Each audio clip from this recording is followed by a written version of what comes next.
Hi, this is Terry Draper from Klaatu. I'm Brendan O'Hare. I used to be in Teenage Fan Club. Hey, this is Tyler Green. Owen Radford. It's Josh Bradley. Tino Troy from Praying Mantis. Blaney Flowers. I'm Frankie Siragusa, and you're tuning in to Unlikely Places Pop and Rock Radio Show with Vinyl Man Jeb. Let's just have a chat then. You're listening to Mad Wasp Radio. Hey guys, this is Vinyl Man Jeb of Unlikely Places Pop and Rock Radio on Mad Wasp Radio as well, but this is the podcast section. We have Calvin Squire with us. A little different from my usual music taste, but a good friend of mine. Got to watch him since he was like kind of growing up, man. How you doing, Calvin? I've been doing great, man. That was a great introduction. Oh yeah, it's crazy, man. It's like my first podcast ever, man. I know. I'm so happy to have you on. I'm very excited to be your first podcast. You're no longer a podcast virgin, man. So. Yeah, no, I lost my virginity to you for my podcast, so I greatly appreciate it. Yeah, I'm very excited. I've been your mentor for your school project currently, so I was really excited to have you on, and honored that you asked me, so thank you. Sir, of course. We're going to get started with the first question I got for you. What got you into music? All right. Oh, God. Music? All right, this is sick, because like this goes into so many places, like production, just general music, because I think like everyone listens to like, everyone kind of just grows up with music, and it's just kind of like a part of everyone, I feel like. As far as like just getting into like music itself heavily, it's kind of funny. I remember accidentally downloading this album on iTunes called In a Tidal Wave of Mystery by Capital Cities back in 4th grade, because I only wanted one song off of it. It was Safe and Sound, and that was like super poppin' at the time. And I remember it like went to my parents' like credit card account. I was like, oh shit. But like I got this like new album. I'm like, I think like what happened was like I had these like really cruddy Bluetooth headphones, but one day I just started like bumping that album in the car. I'd like never heard that genre before. It was like very like kind of funk, disco pop kind of music, but I was like, this is very interesting. Then in my middle school years, I think I just like took a dive bomb into music heavily. Like I I feel like this is like every kid my age, it feels like, but like 21 Pilots, like I remember first I got like absolutely obsessed with, and then went into like Foster the People, like The Neighborhood, and just like all these different 21 bands. Pilots, what was your dude, classic. You like the first two albums are my tops. I don't know, Blurry Face what got me into them, but the first two albums are my tops. Blurry Face is good, but man, Trench for me is like their really? Because it's like I fuck with albums heavily that just like put you on like a whole different planet and make you feel like you're in the universe. And that maybe album, I need to listen to Trench again. It's a really good album, but man, Blurry Face classic. Vessel's good. Self-titled, even I love Attic with a Pen. That's one of my tops. Oh, dude, same, yo. Old school, like that album. That's one of the ones I come back to. Back like, when they were like Coldplay sounding. Oh which yeah, a lot of people don't even know. They're like, what? Yeah, like the Coldplay influence. It's crazy, like the influences they take though. But as far as like I guess music production, it's fun because I think I heard so much music, and over time, I don't know. I just started paying attention, I guess, to the instrumental aspect of it more. And I just got so like.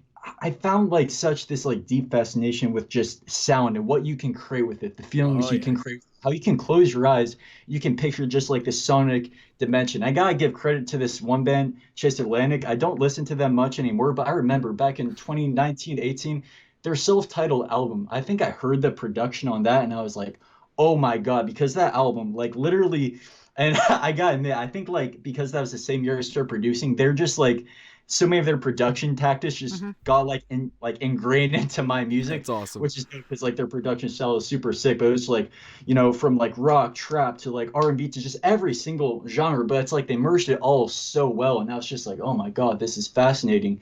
And another I think big contributor, I was in this Discord server at the time for this alternative rock band, The Neighborhood, who heavily influenced my sound as well. And there's this dude in it. This dude Yellow Boy, he's a rapper, and I remember he dropped some music. He mainly dropped like rap music. He dropped like albums and stuff. I was like, this dude that I just know from Discord is all of a sudden like dropping music, like it sounds good. I'm thinking to myself, okay, like I want to try this out because like this dude can do it, and all these people are getting into production. It's just like, why not? It seems like a cool thing because at the time I was so heavily into graphic design. And I think I was just like looking into something new to kind of get into. So one day I just got FL Studio on my crappy gaming laptop that I don't use anymore. The battery lasts like 10 seconds on it. It's absolutely horrible. Yeah. But I think I either cracked or got the free version of FL Studio.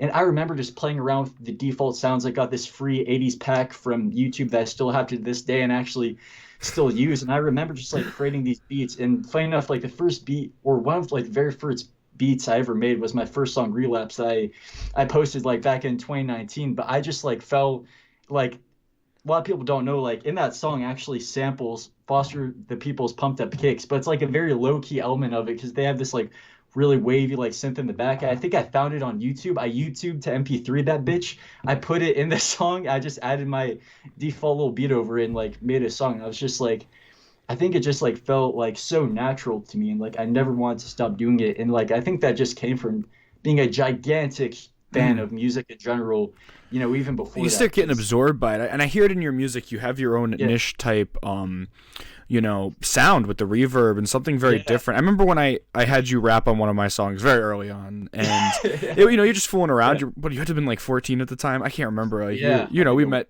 on Discord. And for those out there that don't know what Discord is, it's kind of like Skype with a bunch of communities, but it's a lot more for the younger folks than the older folks. But there's older folks on there too. There's nothing, not age discrimination just against Discord. It's more of like a gaming thing. But we met on a server, and then I started my own. We have the RoboJack Hangout on there for us people to play games and stuff, and it's really fun. And but anyway, it was like you start to, I hear your tight way you write music, and it's very different, and it has a flow, and it's something that it's very unique, and I want to congratulate you on that, because in the music industry it's hard to be unique. And I think you starting at a young age and being unique like that is very positive and a very important role that you could play, you know, for futures listening to you, younger kids listening to you. Oh man. And I remember you bought my album Trail of the Unknown. I did. And you were the first one to buy that, and then we just instantly became friends because, you know, Bandcamp all the way. But it's super cool. And speaking of like releasing music, do you release your stuff on socials as well? You're welcome to tag yourself self-promo style. Oh yeah, for sure, man. I release on like every social media platform possible, along with like Bandcamp. He's all over the place. Calvin Squire, guys. And I noticed in the questions here I spelled the word about wrong, but tell me about your newest release that you have out that you just sent me. You have a couple that just came out recently. You're welcome. I do. I'm constantly dropping stuff. Just say the name of the song and then explain a little bit on it, and I'm here to listen. Oh, for sure, man. Yeah, this most recent song that just dropped, I'm super proud of, because it's like I think the first song I put out that was like more vulnerable, because I think like each song before that, like the second one following, is like, you know, more vulnerable, I think, than like Gas Money or I, because like I think I and Gas Money are both kind of like hype songs. But this newest one, -1+1, essentially it's about this one friendship, this one friend. He didn't die. He didn't die, but we aren't friends anymore, and the whole situation is, you know, was kind of ugly. And I remember kind of feels like a death. Yeah, for sure. And like I remember I was like trying to write other stuff, because I was like, all right, what's this next single gonna be? And I'm like, it's mainly something I feel like I had to make to get this shit I had on my chest, like off my chest, because I was like, all right, dude. At first I thought I could just push it off, because at first it was like kind of shock, then it was like sadness, this anger. I remember one day I was just like feeling really, I'm not an angry dude, but I remember just like feeling this intense energy. I'm just like, all right, man, I gotta deal with this. And like for me, it's funny because like I love to write music, but I think I just love to write in general. So it really goes hand in hand.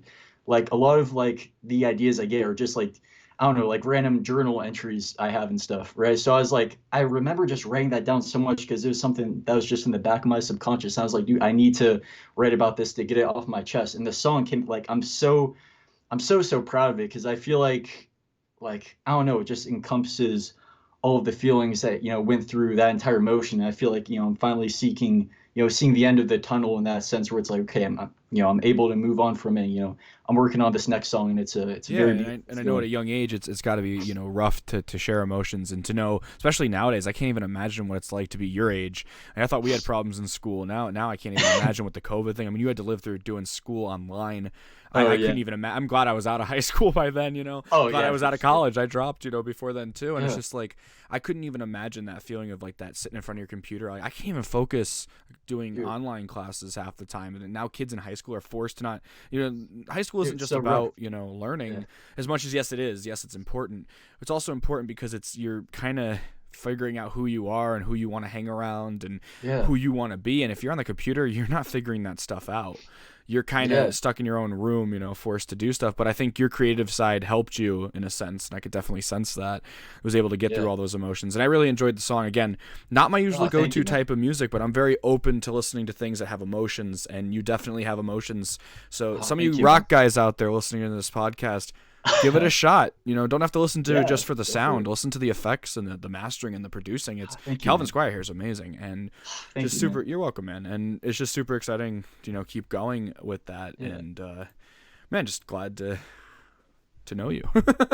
Yeah, no, dude, exactly the same here, man. And like, man, like, no, you worded that perfectly because, Oh, thank like, you. I think music is like, it's a beautiful thing because, especially when you're going through stuff, it's like I think it's the coolest thing that you can put like any emotion to sound. Like, you could be going through some shit, but if you have the ability to put it into sound, like, that's such a powerful feeling, and there's like so much catharsis in that. So, I like man, how similar we are too. Like, I don't bring, you know, I'm bringing it myself just to more of like kind of, you know, relate, not to be like this is my show. But you know, I'm very relaxed with these podcasts, so much fun, and I just love learning from other people. I do talk a lot though, but I tend to see like that we're very similar with the sound thing. I like to bend sound in a sense, and I like that you can make any sounds, you know, and you're still telling a story. I mean, even if you don't understand the lyrics, you're still the feeling of the emotions, right? oh, dude, that's it, And it's man. awesome.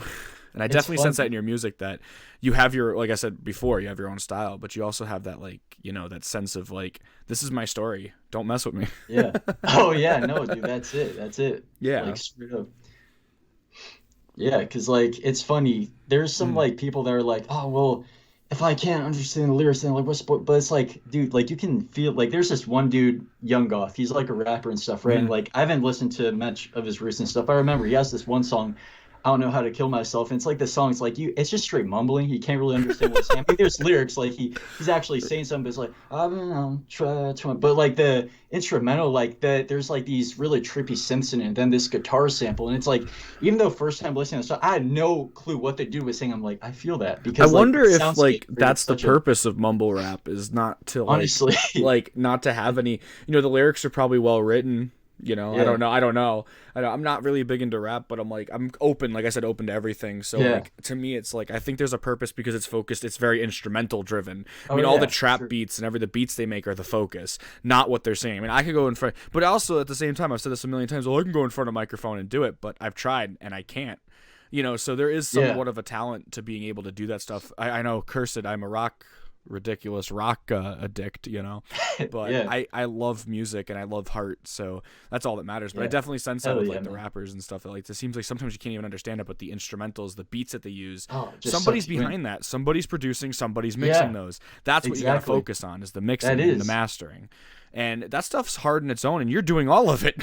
You're doing Yeah, everything. You man. self-produced. I love having control so much, man. You're It's not on like, a record label either. Look at that. Yeah, no, I'm going independent until like That's awesome. like dude, like as of now until however, man, I'm just sticking Yeah, independent. no, because- it's the best way to go. I mean, it says the guy with Exactly. an indie record label, but it's the best Yeah. way to go.